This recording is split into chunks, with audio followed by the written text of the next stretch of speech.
to introduce and have been nominated Elizabeth Kipp to be the UNH NASW Student of the Year. I've known Elizabeth for 3 years, over 3 years, and the first time I met Elizabeth, I was struck by her enthusiasm, her organization, and her eagerness to learn. All of those have carried her through some of the challenges of being a non-traditional student. In addition to being a student, Elizabeth is a parent of 2 children. And in the age of COVID, she was managing 2 children while having a full-time course load in her home.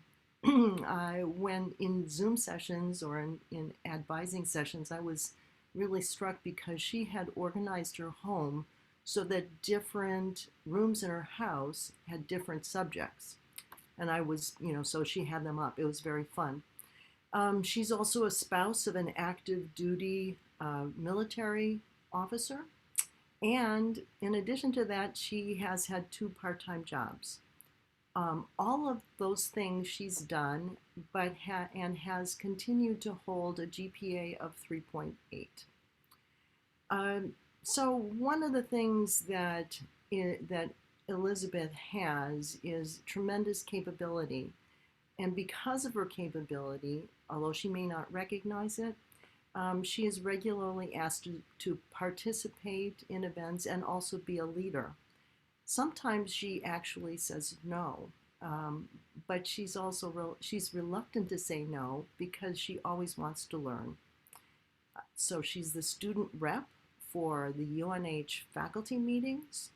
She is a member of the NASW board and was elected last year. She's also participated in writing a grant for a project in Kenya. So all of those things are a result of her capabilities. Also, because of her capability, she is one of the first people at UNH to be part of the Accelerated Master's Program. It is my honor to introduce Elizabeth Kipp as the NASW Student of the Year. She is a proud social worker, and I'm proud to have her as a member of our profession. Elizabeth? Thank you so much, Mary. And really, thank you very much, Lynn, for putting together this event. I know that it's not easy right now, and you did such a lovely job. And I don't know about everybody else, but I certainly feel special and celebrated. So good morning, and I am honored and humbled to be here with all of you today in celebration of social work. When I printed the NASW Code of Ethics out more than 15 years ago, I was looking for my place in the professional world. Previously, I had mixed cocktails and dabbled in fire and rescue. I've carted around a massage therapy table, and I've taught small humans how to play the piano. But never did I feel as comfortable or inspired as I did reading through that code of ethics, or when I stepped foot on UNH campus to become a part of the social work program. As a non-traditional student, I use my voice a lot in the classroom. I really have a problem watching professors be uncomfortable after they've asked a question. So I use my voice all of the time in class, and I thought it was just to fill that empty void. But as a representative, as Mary said, for both the social work department and for the NASW, as the student rep for both of those things, I have found my voice and I started listening to it. And I would like to share with you what I've heard. First, I was amazed at the sheer volume of my voice. I'm loud, I'm very loud. For that, I would like to thank my beloved husband's hearing loss. It turns out that shouting at him for about 10 years has some unexpected benefits. But giggling aside, Mr. Kipp, when you handed me my application to UNH and exclaimed, "It's your turn," I did not have to ask you to step up and into my role as a full-time parent. You were already there with me, alongside me, and guiding our children through this world. I cannot thank you enough for being an amazing partner and most of all for believing in me enough for both of us. So with this loud volume of voice, I began to hear my mom's talent for advocacy, my dad's conviction of courage of his convictions, and my grandparents' gift for joy. Nanny and Grandpa, I hear the melody of you in both of my kids' laughter on a daily basis. The light and hope my voice carries belongs to my beautiful children, Axel, Lorelai, and Jonah.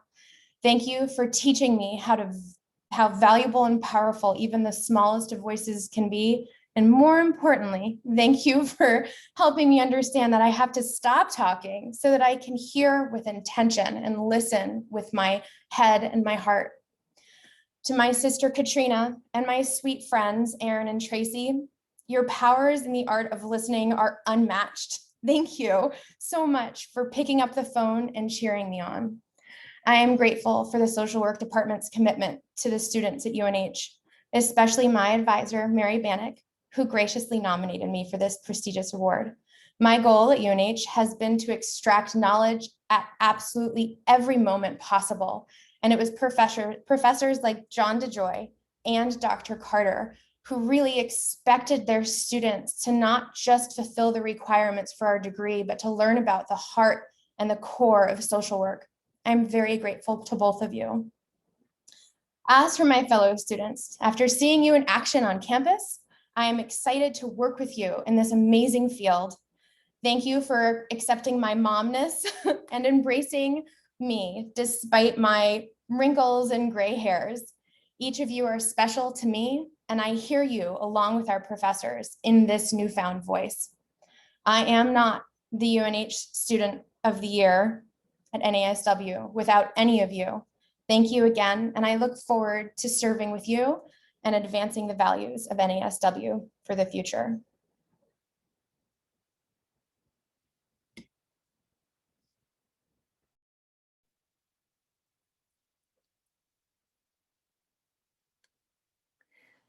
Hi, I'm Kim Livingstone. I am an assistant professor in social work at Plymouth State University. I get to present the PSU NASW Student of the Year Award to Sally Cederberg. Sally is committed to social work values. In research methods, Sally developed a theoretical framework and designed a study to investigate the effects of parental substance use on children as emerging adults. Voluntarily, she worked through the summer to develop her IRB application and what became fondly known as our IRB boot camp. In the fall, she collected data from participants, and we continue to work on analyzing her results. She'll be presenting her work at our year-end symposium for student engagement. While her project satisfied her commitment to the honors program at PSU, it was not a required component. She continues with her exploration because she is an internally driven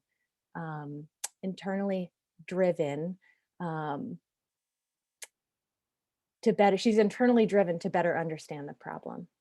Outside of the classroom, Sally is involved in many groups and clubs, including the Honors Program, Alternative Spring Break, and the Social Work Club. She's taken on a leadership role in all of these programs. She's the president of the Honors Program. She's led student trips on an Alternative Spring Break, and she was the secretary of the Social Work Club. Sally carries her social work values wherever she goes. While working at a hometown grocery store during the pandemic, she became aware of the company's plan to discontinue essential employee pay to their associates. She worked with a union affiliate and started a petition that was widely circulated and signed, covered by the local news, and it essentially extended the essential employee pay. While she is an excellent critical thinker, she will also step into action, into a research project, a leadership role, or as an activist. She'll be attending the University of Michigan MSW program in the fall. And while we're not surprised by her success, we are so proud. Sally is destined to do great things and to have a lasting impact on the social work field. Congratulations, Sally. Thank you, Dr. Livingstone. Good morning to the members of the New Hampshire NASW, friends, and guests. My name's Sally Cederberg, and I'm honored to accept the award of BSW Student of the Year from Plymouth State University. I'd like to preface by saying that I did not even know this award existed. Never mind that my professors chose me out of such a talented group of students to represent my university on this behalf. Therefore, receiving this award is both a shock and an amazing privilege. I'd also like to use this platform to recognize the other 16 members of my cohort at PSU, who some I saw here, who are equally as deserving of recognition for their hard work and dedication to the social work field during a time when our world's been turned upside down. So cheers to Alex, Amanda, Amy, Andrea, Brittany, Elaine, Emily, Grace, Haley, Caitlin, Lauren, Lisa, Riley, Teresa, Taisha, and Tyler. You are such a special group of people. I'd also like to thank the remarkable people that have led the way for me to become a successful, determined, and excited upcoming social worker. First and foremost, thank you to my family in Massachusetts and my friends, both at home and right here in Plymouth, for listening to me talk for hours about my social work classes, internships, and projects, even when half the time I'm sure you weren't even listening. To my social work professors, Professor Kastick, Dr. Lynn, Dr. Lai, and Dr. Livingstone, I wish I had the right words to explain the instrumental role you served in my academic and personal development. Dr. Livingstone, I can't even begin to think where I'd be and what I'd be doing had our paths not crossed. Dr. Livingstone's class was my first ever class that I took in college, and since that time, I've been enrolled in classes with her every consecutive semester. She's helped me tremendously outside of the classroom, as well as voluntarily becoming my research partner on a 2-year-long project. So it's safe to say we're pretty much inseparable. Lastly, I'd like to thank my coworkers, especially Liz and Emily at Katie and Plymouth, for giving me an invaluable experience and so many new friends at my senior year internship. This year's been far from the ordinary, but the team at Katie have been incredibly supportive and have made me feel super important. I always knew that I had to be a social worker one day. It's not that I wanted to be a social worker, but that I knew it was my calling in life to serve others and be a voice for those whose society has traditionally silenced. I knew growing up that I'd never be satisfied until I had that role, until I was doing that work, and until I was making some kind of difference.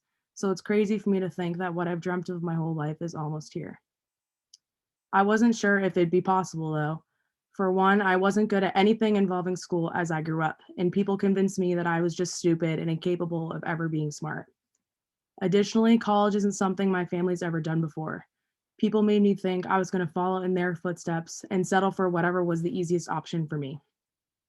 My family's also suffered from a history of addiction and co-occurring disorders. People convinced me that I would follow the same path. I never knew how to speak up for myself and oftentimes found my twin brother speaking and advocating for me.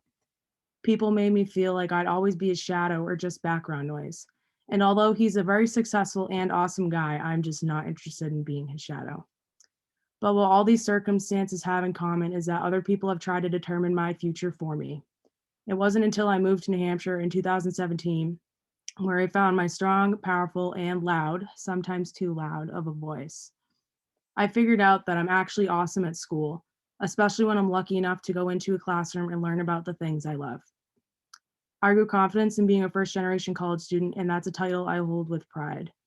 I found ways to break the cycle of addiction in my family and later developed my own theoretical framework to figure out how young people like myself are affected by parental addiction.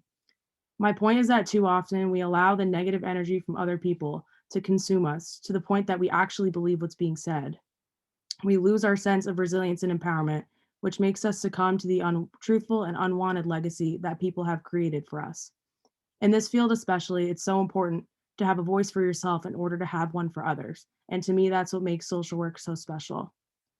After reviewing my own research coupled with pre-existing data, I've become enraged about the gap of resources for children who have parents with substance use disorder.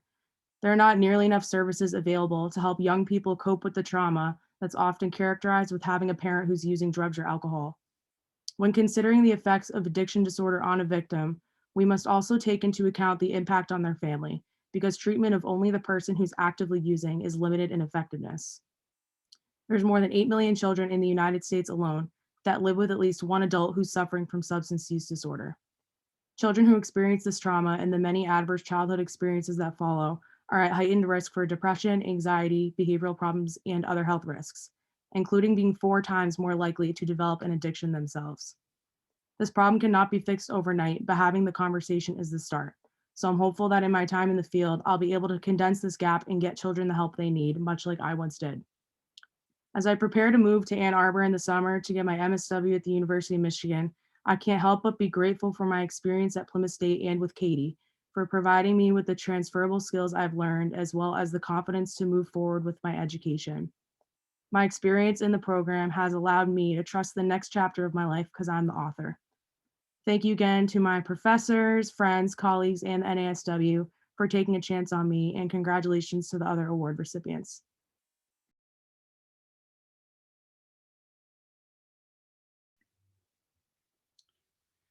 Thank you so much, Sally, and thank you, Elizabeth, for your powerful words.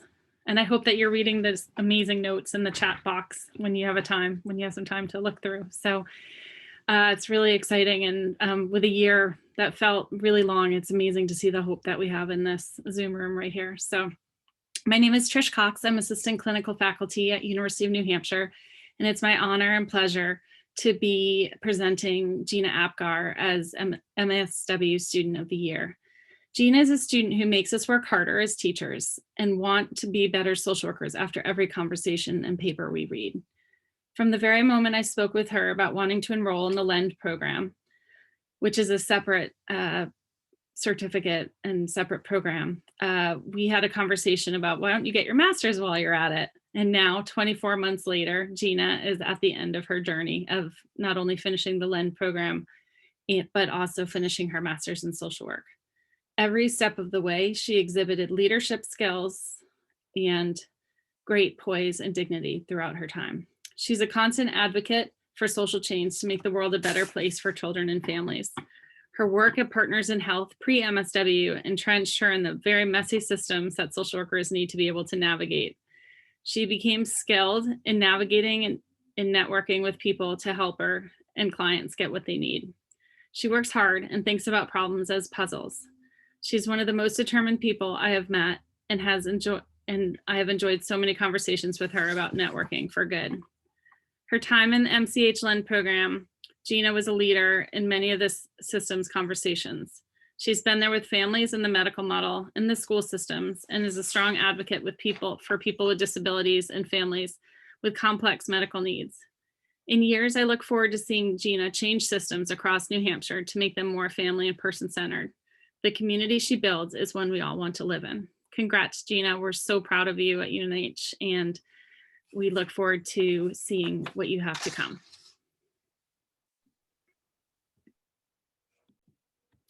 Thank you so much. I really appreciate it. I'm really honored to be here. It's kind of crazy to think that I'm at the end of this. Like Trish said, it's surreal because I had applied to LEND, and I remember in the interview, Trish was like, why don't you do your MSW? And I was like, no, I'm good.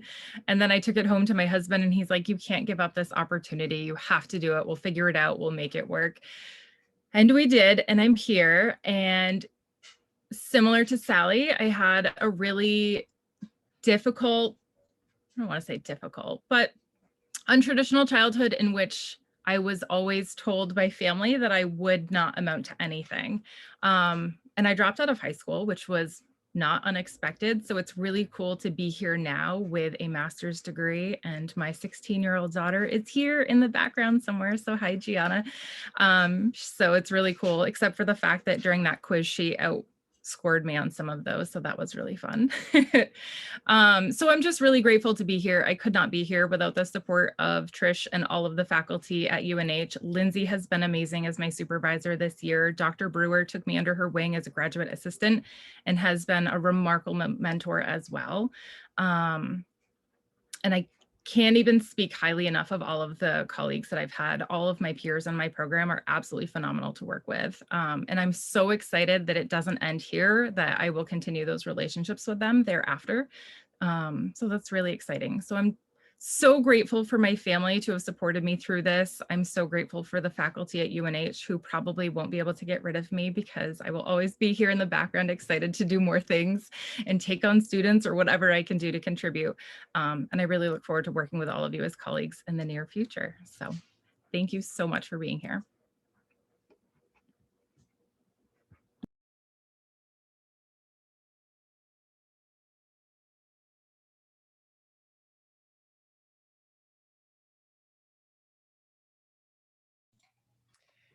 Hello.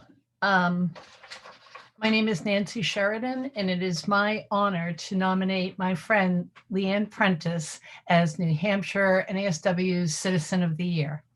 Leanne is a parent, educator, visionary, and creative chef who is known for actions of social justice. For many years, she has been the director of the community school, a small private day school in Tamworth. The community school has been so much more than a school. It's been a gathering place for everyone in Tamworth and nearby towns. Every year, under Leanne's amazing direction, the students, teachers, and volunteers have made delicious meals for the community. Sorry, I had something pop up on my screen. And for various fundraisers and celebrations. My wife and I even got married there, and Leanne catered. When the pandemic hit, Leanne started preparing meals for any and all in the community who needed them. Leanne is a gourmet cook who learned at her grandmother's side. Her message is, pay what you can. If you can't, that's fine too. No one keeps track of who is taking the meals. It's there for those in need. The same is true of the school, where many of the students have received scholarships. At first, there was one freezer at the school's farm stand, which Leanne filled every week. The need was so high, she obtained a second freezer. Carroll County has the highest rate of food insecure folks over the age of 65. As word traveled of Leanne's social action, bakers, farmers, and folks who raise animals for food made donations, and others have made financial donations to her cause. Some people who couldn't afford to donate left thank you notes. Others left little gifts and ingredients. Some who were able to took a number of meals and left a lot of money. While Leanne was in the big sunny kitchen at the community school 6 days a week, 9 hours a day, and restocking the freezers every Sunday. As of February, Leanne Prentice has served over 9,000 meals to our community. It is my great honor to say congratulations to my friend Leanne Prentice. Thank you, Nancy, and thank you for this honor. I feel, listening to all of your awards speeches, humbled to be included in this organization's recognition today. I'm not a social worker, though being an educator for 32 years, I feel like I do a lot of the good work that you folks do. My school is a tiny little school in a pretty poor region of our state. And after existing for 30 years, we decided before COVID was a glimmer in anyone's eye to close as a day school and take a hiatus and reopen as a boarding semester program to focus on social justice and climate resilience issues, but also building a intentional co-housing community for elders to allow people to live in affordable spaces where they could age in place and interact with different generations. So we had a break coming, a natural break, and then COVID hit, and I was last spring left with not my usual planning to do, and my natural impulse was to feed people. So I went into the kitchen and started cooking, 5 or 6 days a week. And this was in the time when people were afraid to leave their homes at all. And if we can remember what a year ago felt like. So I really can't accept this award just for myself, because this project wouldn't have been possible, not only without the help of the local food producers, but there were people who sewed and donated masks that were left in the farm stand. There were people of means who partake of the meals and leave sizable donations to offset those who can't leave anything. We've received grants because of this work that have allowed it to keep going. And thank you to you all, because we've actually leveraged 2 new grants because of this award that will allow us to expand our food production. I had 3 consistent helpers in the kitchen, which was tricky with COVID prep protocols, but Hillary, Heidi, and Bree, who are local people and teachers here, have done an enormous amount of cooking with me and a lot of pot washing, for which I'm grateful. The ghost of my grandmother is always with me when I reach into it, like the big bowl of salt that's by the stove and toss salt into things. I want to say that the work that you're all doing to care for people in need in our state is so important. And what I've learned from this effort of cooking during a time of crisis is that the crisis is ongoing. We've seen that most of the people that are coming to our farm stand for food are not coming because they've been impacted by COVID, but because they're consistently without enough food. So we have actually shifted part of our new program outlook to expand the availability to our community going forward with meals by donation.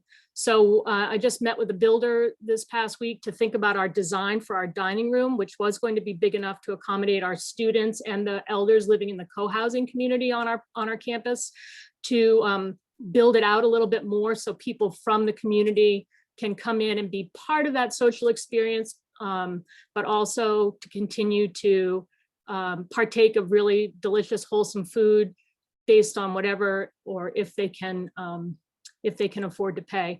So thank you for honoring this work. It's been really a beautiful thing to help me realize that it's important and that I need to keep going with it. So thank you to you all.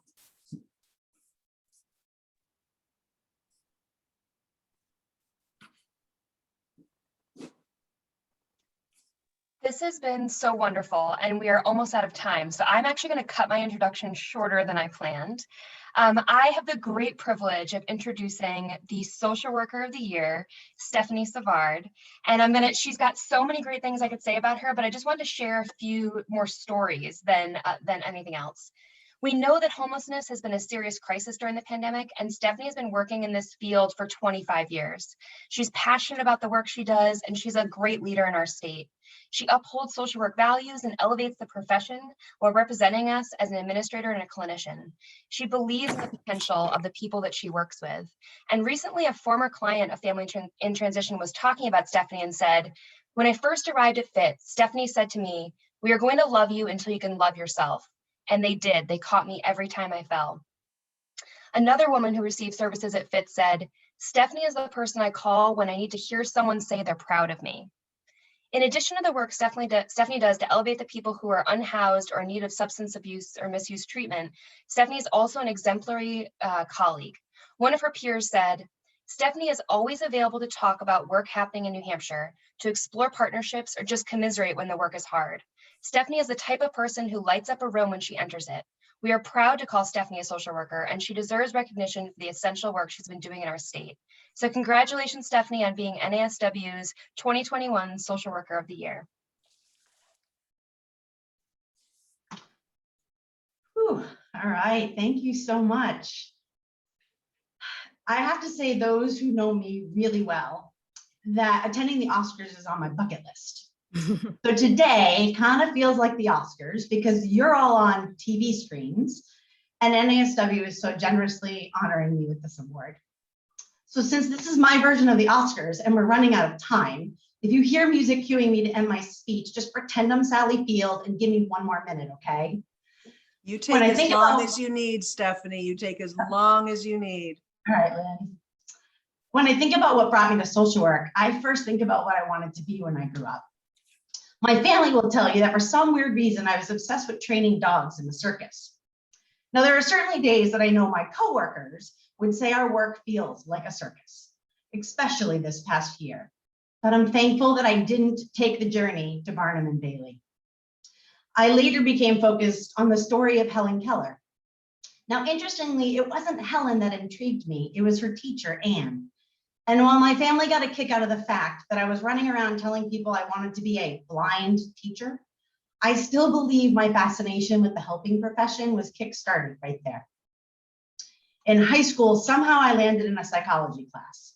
And while watching the TV movie Sybil, oddly enough, it wasn't Sybil, with her at the time what we knew as multiple personality disorders, that captured my attention. It was her therapist and how she worked with Sybil with genuine compassion. So I thought psychology was the way to go. Eventually, I headed as far away as my not so great geography talents could take me, and that was to Seattle to figure out my career as a psychologist. As life usually does, it throws us moments that detour us along the way. And lucky for me, that detour was 3 social workers I was fortunate enough to work with. They demonstrated to me that it wasn't just the client, but about the environment they lived in and the systems that impact their lives. They taught me about diversity and cultural competency, something that New Hampshire hadn't quite afforded me yet. And this opened up my world. It excited me, and the path was clearly written: social work. Like all good social work grad students, you try to find an internship that builds your career, prepares you.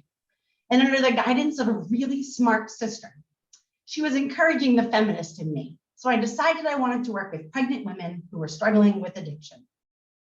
And ironically, my soon-to-be supervisor quit days before my internship. Nothing anybody wants to happen, and I found myself scrambling to find my second-year placement anywhere they could put me. I was disappointed at the time to have landed at an emergency homeless shelter in Cambridge. Who would have thought this diversion was exactly where I was supposed to be and would guide this career from that day forward?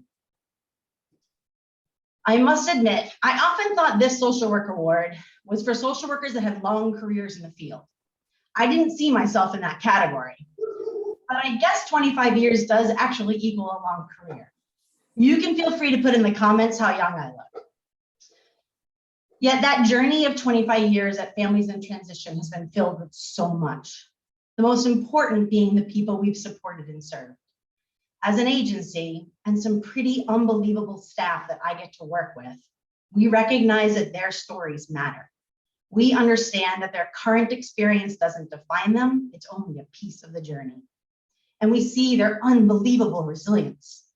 But most importantly, we hold hope for them when they can't even hold it for themselves. But what about this past year as a social worker in a pandemic? One of the first things that every person who reached out to congratulate me on this honor said, "What an honor to receive this award this year." I kept agreeing with everybody when they said that. I even said it myself. But then I wondered, do I know what that really means? In all honesty, it feels like light years ago when the pandemic started. We were all scrambling to find solutions to support those we serve without missing a beat.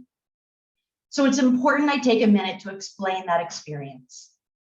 My coworkers often make fun of me for completely screwing up cliches or analogies that I try to use off the cuff. They call them Stephanieisms. But today, I'm going to take a chance at being brutally ridiculed by them and came up with a well-planned analogy to describe what makes it possible for a social worker to survive a pandemic. And since my entire career has been dedicated to ending homelessness, what better analogy than a house, particularly one that is being tested by a storm?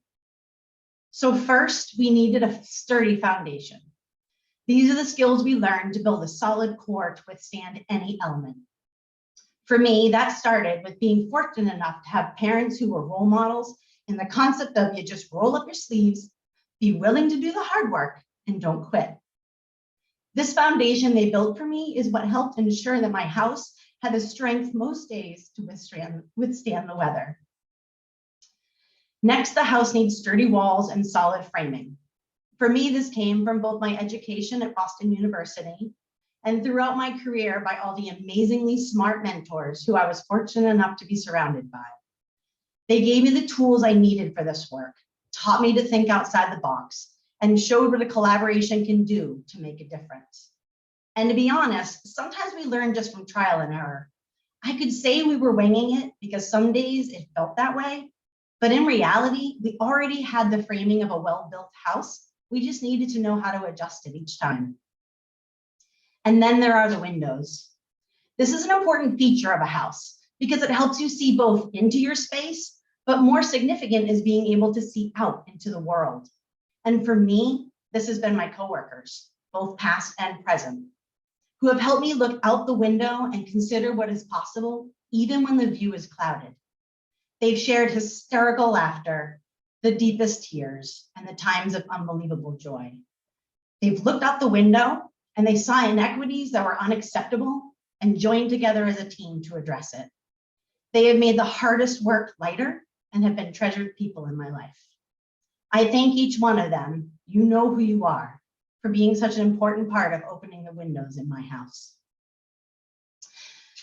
My daughter would say, you cannot have a house without true interior design. The details in a house brings it to life.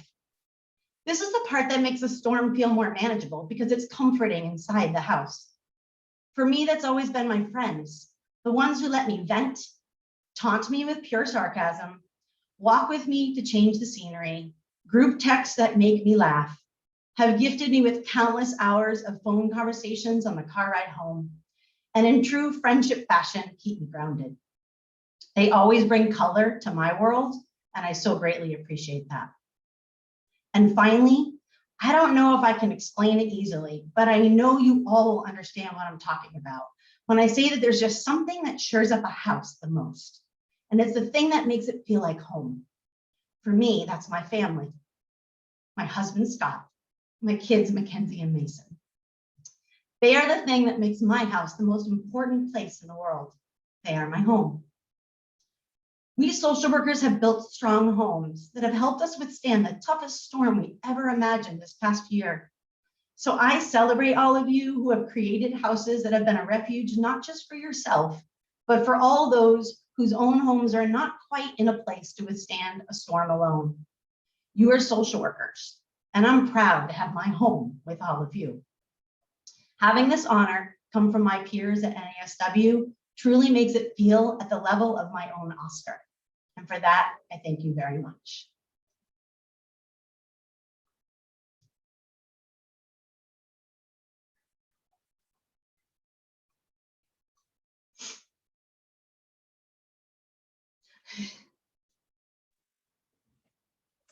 Oh, this is one of the things we could say, what I can't wait to do. I can't wait until our next celebration when we can clap loudly, when we can hug, when we can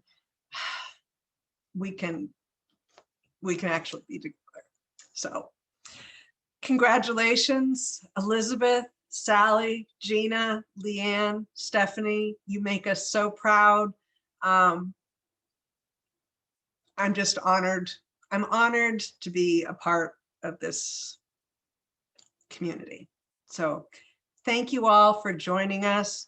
I know one of the things that happens at the celebration when we're in person is that people slowly walk out the door and continue talking to each other. So I'm going to stay on. If anybody would like to stay on and just chit chat, I do know people have appointments and things that they need to do, but I do want to offer that to you. And I know many of you are coming back for the training this afternoon. And April, do you have 2 more names of our final raffle prize winners? I know we have, who's the market basket? So looking at market basket is number 225 is Elizabeth Greenberg. Yay! Is Elizabeth here? Liz? And who's the Olive Garden? Olive Garden is going to be 681 Donald Elaine. Ooh! My dad's so Stephanie, is that your my dad? Yeah. So maybe someday you'll get to go to Olive Garden. So congratulations. Thank you everybody for joining us. Have a wonderful day, and we'll see you next year. Fingers crossed we will be in person. Thank you everyone. Congrats.